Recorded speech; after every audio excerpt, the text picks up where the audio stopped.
2015 সালে নাকি শেখ হাসিনা আপনার এই জায়গা ইন্ডিয়াকে চুক্তি হিসাবে দিয়ে দিছে। আসসালামু আলাইকুম রহমতুল্লাহ। আমাদের এই যে মাঠে আমরা খেলাধুলা করি বা আমাদের এই যে জন্মের পর থেকে যে মাঠ আমরা বা এখানে হালও চাষ হতো, হ্যাঁ, আজকে সেই জায়গাতে নাকি এই জায়গা নাকি ইন্ডিয়াকে চুক্তি দিয়ে দিয়েছিল 2015 সালে শেখ হাসিনা। 2015 সালে নাকি শেখ হাসিনা আপনার এই জায়গা ইন্ডিয়াকে চুক্তি হিসাবে দিয়ে দিছে। এখন ওনারা সার্ভে আসছে, এই জায়গা নাকি ইন্ডিয়াকে বুঝাই দেবে, যে ওনারা ওই জায়গায় দাঁড়ায় পিলার দাঁড়িয়েছে, এটা নাকি মাফ করবে যাদের এই জায়গা, তাদের এই রেকর্ডি জায়গা, এগুলো কাগজের জায়গা।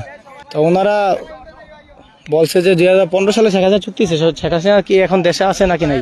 শেখ হাসিনা নাই, যে সরকার নাই তার চুক্তিও নাই, সে পালাইছে, তার চুক্তিও পালাইছে।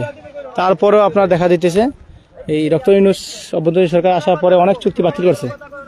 আমরা চাচ্ছি আমাদের এই চুক্তিটা যেন বাতিল হয় ইন্ডিয়ার সাথে, হ্যাঁ, শেখ হাসিনার সব চুক্তি যেন বাতিল হয় আর আমাদের জায়গা যেন আমরা ফিরে পাই।